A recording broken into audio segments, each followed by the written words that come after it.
आइए मेरे प्यारे बच्चों, आज हम लोग सीखते हैं कि आपके प्री बोर्ड एग्जाम में जो प्रश्न आए थे सेक्शन बी में जो है वो कह रहा है आपसे कि सिद्ध कीजिए कि अंडर रूट 3 एक अपरिमेय संख्या है। बोर्ड एग्जाम में एक सवाल तो इसका आना ही आना है।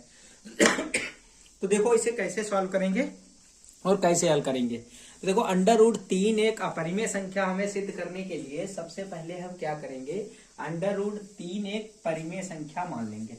माना अंडर रूट 3 एक कैसी संख्या है, परिमेय संख्या है। जैसे ही हम परिमेय संख्या मानते हैं तो हम लोगों ने पढ़ा रखा है कि अगर कोई परिमेय संख्या है वो p बटे क्यू के रूप में लिख सकते हैं उसको। जैसे मैंने p बटे क्यू के रूप में लिखा इसे, तो हमसे पूछा जाएगा p और q है क्या, तो हम लोग कहेंगे जहां p और q जो है सहाभाज्य हैं। सहाभाज्य का मतलब क्या होता है, उसका कोई ऐसा गुणनखंड नहीं होगा जो p को भी काट दे और q को भी काट दे। या ऐसे भी कह सकते हैं, अगर कोई भी संख्याएं ऐसी लिखी हैं जिनका मासा कितना होना चाहिए, 1 होना चाहिए, उनको सहभाज्य कहते हैं। तो हमने क्या किया, जहां p और q कैसी संख्या होनी चाहिए, सहभाज्य होनी चाहिए, तथा q जो नीचे लिखा होता है वो 0 नहीं होना चाहिए, जब हमने ये माना है कि ये अंडर रूट 3 एक परिमेय संख्या है। लेकिन हमें सिद्ध क्या करना है, अंडर रूट 3 एक अपरिमेय संख्या है। तो अंडर रूट 3 बराबर देखो p बटे क्यू लिखा हमने। अब क्या किया हमने, दोनों पक्षों का वर्ग कर दिया। देखो वर्ग करेंगे तो अंडर रूट 3 का वर्ग करेंगे तो 3 कैंसिल हो जाएगा, और स्क्वायर कैंसिल, स्क्वायर से अंडर रूट कैंसिल हो जाएगा तो 3 बचेगा, और बराबर में क्या आ जाएगा, पी स्क्वायर बटे क्यू स्क्वायर हो जाएगा। कि दोनों पक्षों का वर्ग करेंगे तो पी का स्क्वायर अलग होगा, क्यू का स्क्वायर अलग होगा। अगर मैं यहां से देखूंगा तो पी स्क्वायर मिलेगा, और ये क्यू स्क्वायर बटे में लिखा है तो 3 के गुणे में आ जाएगा, तो पी स्क्वायर बराबर हमको मिल गया 3 क्यू स्क्वायर। अच्छा, यहां पर अब क्या हुआ, हमने देखा जो पी स्क्वायर है इसका ये अभाज्य गुणनखंड 3 है। अगर किसी भी संख्या का अभाज्य गुणनखंड वो मिल जाता है, इसका मतलब होता है वह उस संख्या को क्या करेगा, विभाजित करेगा।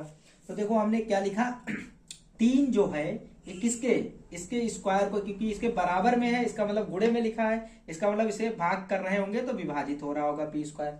अगर की गुणनखंड प्रमेय कहती है अगर कोई p किसी का वर्ग विभाजित होता है तो उसी संख्या से उसका वर्गमूल भी विभाजित होता है। तो 3 p स्क्वायर को विभाजित करता है, इसका मतलब है 3 p को भी विभाजित करेगा। इसको हमने समीकरण नंबर 2 मान लिया, इसको समीकरण नंबर 1 मान लिया।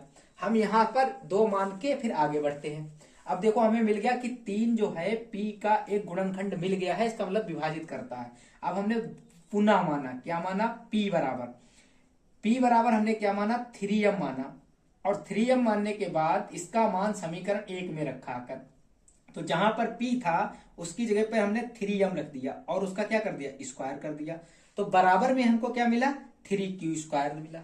अब जब 3 का स्क्वायर करेंगे तो 3 3 9 हो जाएगा, m स्क्वायर हो जाएगा अलग, 3q स्क्वायर होगा। देखो 3 से क्या किया, 9 को काटा तो 3 3 m 9 मिला, तो 3 बचा, 3m स्क्वायर बराबर क्या मिला, q स्क्वायर। फिर से देखो क्यू स्क्वायर का जो है वो 3 का गुणनखंड मिल गया, तो हम फिर से लिखेंगे 3 जो है क्यू स्क्वायर को विभाजित करता है।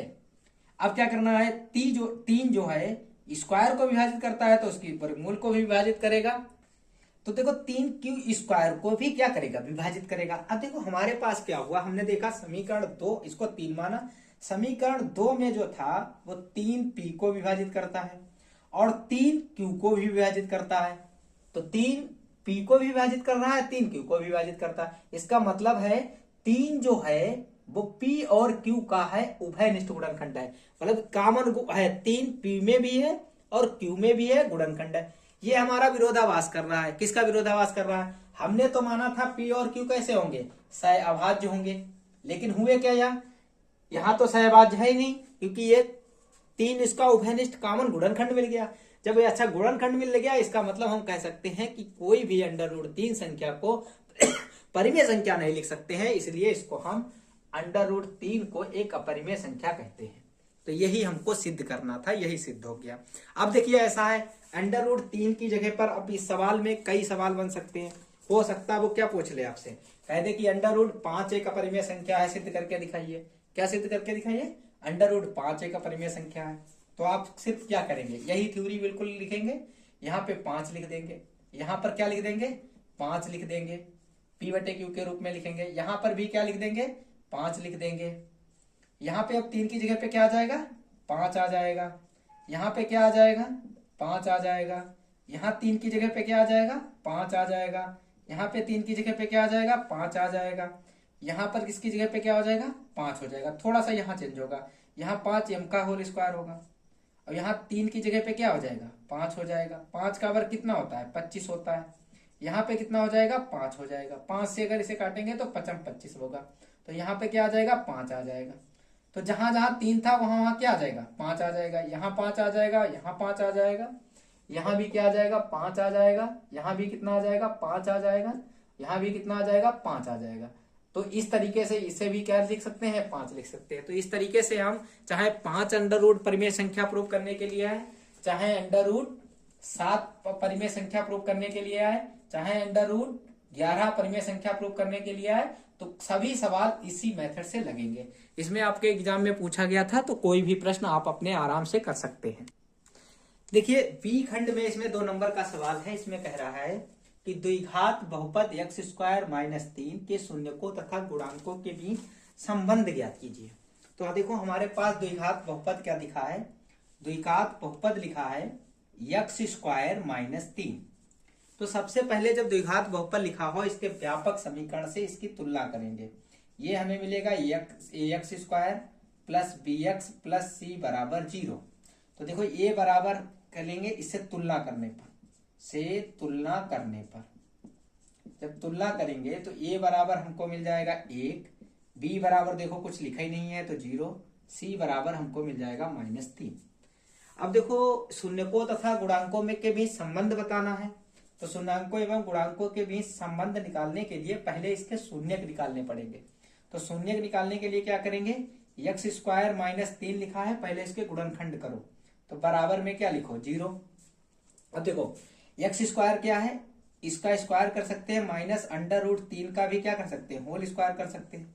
तो इसके बाद मतलब गुणनखंड करेंगे तो एक में हो जाएगा एक्स माइनस अंडर रूट 3 और एक में हो जाएगा एक्स प्लस अंडर रूट 3।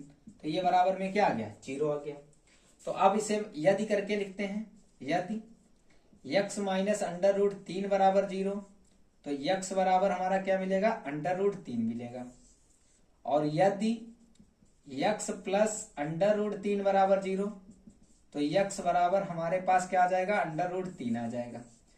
एक शून्यक को हम अल्फा मान लेते हैं, अल्फा बराबर हो गया अंडर रूट 3, और एक शून्यक को हम लोग क्या मान लेते हैं बीटा मान लेते हैं, ये हो गया अंडर रूट 3। अब देखो हमारे पास क्या होता है शून्यकों का योगफल निकालें, इसमें संबंधी तो बताना है। तो देखो शून्यकों का योगफल करेंगे, शून्यकों का योगफल, देखो ये शून्यक आ गए, तथा गुणांकों के बीच संबंध बताना है। तो अब यहाँ पे चाहे हेडिंग डाल देंगे शून्यकों तथा गुणांकों के बीच संबंध, तो शून्यकों का योगफल बराबर होता है माइनस के बी अपान ए सूत्र होता है, मतलब माइनस एक्स का गुणांक कह सकते हैं या ये एक्स स्क्वायर का गुणांक कर सकते हैं। तो देखो शून्यक क्या है हमारे पास, एक है अल्फा और एक है बीटा, और ये किसके बराबर होना चाहिए बी अपान ए के बराबर आ जाना चाहिए तो हो जाएगा। देखो शून्यक है क्या अंडर रूट कितना है 3 है अल्फा का मान, प्लस बीटा का मान माइनस अंडर रूट 3 है। देखो बी का मान क्या है 0 है, तो -0 बटे ए का मान कितना है 1 है। देखो अंडर रूट 3 और प्लस माइनस अंडर रूट 3 बराबर क्या आ गया 0, 0 बटे -1, तो वही देखो आ गया अल्फा प्लस बीटा बराबर क्या आ गया माइनस का बी अपान ए। तो ये संबंध हमारा बिल्कुल सही आया है। अब निकालो हमें शून्यकों का गुणनफल निकालो। तो शून्यकों का गुणनफल बराबर क्या होता है, शून्यकों का गुणनफल, शून्यकों का गुणनफल बराबर सूत्र होता है सी बटे ए। तो शून्य क्या होते हैं अल्फा डॉट बीटा, तो अल्फा का मान देखो ऐसे भी निकाल सकते हैं अंडर रूट 3 गुणे में माइनस अंडर रूट 3। देखो अंडर रूट 3 से अंडर रूट कैंसिल हो जाएगा तो क्या बचेगा 3। तो 3 कैसा है देखो अचर पद सी है, और बटे में क्या लिख सकते हैं ये लिख सकते हैं, इसके नीचे 1 लिख सकते हैं। तो अल्फा डॉट बीटा बराबर हमारे पास क्या आ गया सी बटे ए आ गया। तो इस तरीके से हम लोग क्या करते हैं शून्यकों तथा गुणांकों में संबंध निकाल सकते हैं। दूसरा प्रश्न आपका देखिए सी वाले प्रश्न में आपसे कह रहा है सिद्ध कीजिए कि 1 प्लस सेके अपान सेके बराबर साइन स्क्वायर ए और बटे में 1 माइनस कॉस ए लाना है। तो देखो इसका एलएचएस उतार लेते हैं। इसका एलएचएस जब हमने उतारा तो यह हमको मिला 1 प्लस सेके अपान सेके। तो यहाँ से हमें पता चल गया कि हमको सेक की वैल्यू किस में बदलनी है, साइन और कॉस में। तो सेक का काहे में रिलेशन होता है हमको पता है, सेक का एक रिलेशन होता है सेके बराबर 1 अपान कॉस ए होता है। तो हम क्या करेंगे, इसको इसमें चेंज करेंगे। तो सेक को बदल लिया 1 प्लस 1 अपान कॉस ए, और इसे भी चेंज कर लिया 1 अपान कॉस ए। इसके नीचे देखो 1 मान लेंगे। जैसे मैं 1 मानूंगा तो ये इसका एलसीएम हो जाएगा कॉस ए, और देखो ये इससे इसके नीचे नहीं है हर में, तो इससे गुणा हो जाएगी। कॉस ए प्लस कितना हो जाएगा 1, और ये था 1 अपान कॉस ए हो गया। देखो बट्टे के बट्टे वाला क्या हो जाएगा, कैंसिल। हमारे पास क्या बचा, 1 प्लस कॉस ए लिख लो। देखो पहले लिखा है चाहे बाद में लिखा है एक ही जैसा, लेकिन हमको ये लाना नहीं है, हमको लाना है नीचे भी लाना है, ऊपर साइन स्क्वायर लाना है। तो देखो जब भी कोई 1 प्लस कॉस ए बन जाए और इसके कॉन्जुगेट से गुणा करते हैं, कॉन्जुगेट क्या होता है, अगर यहाँ प्लस है तो हम काहे से गुणा करेंगे, माइनस से। देखो अगर हम ऊपर गुणा करेंगे 1 माइनस कॉस ए, तो बेचारा नीचे वाला हर जो अकेला था उससे क्या हुआ, वो नाराज हो सकता है। तो नीचे भी हम किससे गुणा कर देंगे, 1 माइनस कॉस ए से कर देंगे। अब जरा हमें सरफ समीका एक पढ़ी थी कि अगर कहीं पर लिखा हो a प्लस बी और a माइनस बी, तो वो हो जाती है a square minus b square. तो देखो यहाँ पर ऐसा ही कुछ बन रहा है, a प्लस बी और a माइनस बी बन रही है।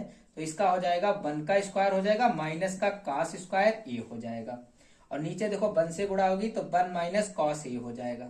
अब देखो आगे थोड़ा बढ़ते हैं, तो 1 माइनस क्या आ जाएगा, कॉस स्क्वायर a आ जाएगा, अपान में क्या आ जाएगा 1 माइनस कॉस ए। एक हमने सरसंख्या पढ़ी थी, क्या पढ़ी थी, अगर कहीं पे लिखा हो साइन स्क्वायर ए तो उसको लिख सकते हैं 1 माइनस कॉस स्क्वायर ए। इसका उल्टा भी, अगर 1 माइनस कॉस स्क्वायर ए लिखा है तो उसकी जगह पे हम लोग क्या लिख सकते हैं, साइन स्क्वायर लिख सकते हैं, और नीचे क्या लिख सकते हैं 1 माइनस कॉस ए लिख सकते हैं। देखो हमें यही तो लाना था, यही हमारा क्या है, आर एच एस है। तो एल एच एस बराबर आर एच एस हमने क्या कर दिया, सिद्ध कर दिया है। तो ये हमारा सी वाला सवाल था। आइए अब देखते हैं डी वाला प्रश्न। देखिए डी वाला प्रश्न है, कह रहा है निम्नलिखित सारणी का माध्य ज्ञात कीजिए और वर्ग अंतराल दे रखा है। तो देखो इसमें सवाल ऐसा नहीं लिखेंगे, सीधे टेबल बना देते हैं। अगर वर्ग अंतराल होता है तो इस टेबल को खड़ी की जाती है, पड़ी हुई टेबल मिलेगी आपको। तो ये वर्ग अंतराल दिया होगा आपको, तो एक वर्ग अंतराल दिया है, और फिर वर्ग अंतराल के बाद आता है बारंबारता। तो बारंबारता हमको ये सवाल में दी होगी माध्य निकालने के लिए। ये कहा नहीं है मैं किस विधि से निकालो, तो हमारी जो मर्जी आएगी हम उस विधि से इसे निकाल देंगे। पहले लिखते हैं क्या वर्ग अंतराल दिया है, 0 से 10 दिया है, और इसकी बारंबारता दी है 7। फिर 10 से 20 दिया है, इसकी बारंबारता दी है कितनी, 5। फिर 20 से 30 दिया है, उसकी बारंबारता कितनी है, 8। और 30 से 40 वर्ग अंतराल दिया है, उसकी बारंबारता 13। और 40 से 50 वर्ग अंतराल दिया है, उसकी बारंबारता 20। 50 से 60 दिया हुआ है, उसकी बारंबारता कितनी, 7। तो आपसे कह रहा है कि इसका माध्य निकालना है। तो माध्य निकालने के लिए आपको सबसे पहले इसका क्या निकालना पड़ेगा, मध्यमान। मध्यमान को हम लोग क्या कहते हैं, यक्ष आई कहते हैं, बता चुके हैं आपको। और बारंबारता को क्या कहते हैं, यफ आई कहते हैं। ठीक है, तो मध्यमान पहले निकालिए, इसका प्रत्यक्ष विधि लगा देंगे, कोई दिक्कत नहीं है। देखो 10 और निम्न सीमा और उच्च सीमा को जोड़ते हैं, तो 10 0 और 10 जोड़ेंगे तो कितना होगा, 10 का आधा करते हैं तो कितना आ जाएगा, 5। 10 और 20 जोड़ेंगे 30 होगा, 30 का आधा करेंगे तो कितना आ जाएगा, 15। 20 30 50, 50 का आधा करेंगे तो कितना आ जाएगा, 25। 30 और 40 का आधा करेंगे तो आएगा 35। 40 और 50 90 का आधा करेंगे तो आएगा 45। 50 60 100 100 का आधा करेंगे तो आएगा 50। अब हम लोग क्या निकालते हैं, एफ आई निकालते हैं और एक्स आई निकालते हैं। ठीक है, तो एफ आई और एक्स आई कैसे निकालते हैं, इनकी गुणा करते हैं। 7 और 5 की गुणा करेंगे तो कितना आएगा, 7 5 35 आ जाएगा। 15 और 5 की गुणा करेंगे, 15 चक्कू 60, 5 5 75 आ जाएगा। देखो यहाँ पे जो है 50 और 60 110 हुए, हम 100 जोड़ गए तो यहाँ पे कितना आ जाएगा, 55 आ जाएगा। ठीक, अब देखो इनकी गुणा कर रहे हैं हम लोग, इनकी गुणा करेंगे, एफ आई एक्स आई निकालेंगे। 7 और 5 की गुणा 35, 15 और 5 की गुणा 75 और 8 और 25 की गुणा कितनी आ जाएगी 200 आ जाएगी। ठीक है, 13 और 35 की गुणा। देखिए अब अगर 13 और 35 की गुणा करेंगे तो देखो 13 × 5 = 65 और 33 39 और कितने हो जाएंगे 39 6 45 हो जाएंगे। 20 और 45 की गुणा करेंगे सीधा सीधा 45 दूना 90 और 0 बढ़ा देंगे। 7 और 55 की गुणा करेंगे 7 × 5 7 × 35 और 7 × 35 3 38 हो जाएगा। अब देखो इसको जोड़ो, इसको कैसे जोड़ेंगे 8 5 13 13 13 26 13 26 और 20 46 46 और 7 7 14 होते हैं तो पूरे पूरे कितने हो जाएंगे 60 हो जाएंगे। अब देखो इसको भी जोड़ना है, इसको कैसे जोड़ेंगे पहले इकाई के अंक जोड़ो 5 × 1 = 5 5 दूनी 10 5 × 3 = 15 5 × 6 = 20 20 का कितना आ जाएगा 0 आ जाएगा। ठीक है, हासिल कितने हुए 2 हुए। फिर से जोड़ो, दहाई वाला अंक जोड़ो 8 2 10 हो गए 10 5 15 हो गए 15 और 10 कितने हो गए 15 और 10 15 10 हो गए 25। हासिल कितने लगे 2 लगे। तो 2 2 में फिर से जोड़िए 3 वाले अंक जोड़ो 3 4 3 7 7 2 9 9 2 कितने हो गए 11 हो गए। ठीक, यही तो हुआ। देखिए इसे जोड़िए फिर से 5 5 × 20 का 0 7 3 10 7 3 10 10 5 15 15 और 8 15 8 23 23 2 25। हासिल लगे 2। फिर से जोड़ो 2 4 6 6 9 6 9 15 15 और 8 सॉरी 15 3 18 18 2 कितने हो जाएंगे 20। तो 20 50 हो गया। ठीक है, तो सिग्मा FI XI भी आ गया, सिग्मा FI भी आ गया। अब हमें क्या निकालना है माध्य। तो माध्य बराबर क्या फार्मूला होता है सिग्मा FI XI और बटे में क्या होता है सिग्मा FI। तो देखो यहाँ पे देख ले, तुम लोग मत, तुम सही लिखना नीचे उसके। ठीक है, तो ये हो जाएगा 20 5 0 बटे में कितना मान आएगा 60। 0 से 0 क्या कर दिया काट दिया, इसे काटो 6 3 18 कितने बचे 2 बचे 6 चौक 24 कितना बचा 10 मतलब लगाया 1 बचा 6 कम 6 फिर कितना बचा 10 था 4 बचा तो 6 चौक 24 6 पंचे 30 छंग 36 छंग 36 कर सकते हैं तो 34.16 लगभग आएगा आंसर। ठीक है, यही इसका आंसर हो जाएगा माध्य निकालने का। तो ये भी प्रश्न आपका हो गया। आइए अगला प्रश्न देखते हैं इसका।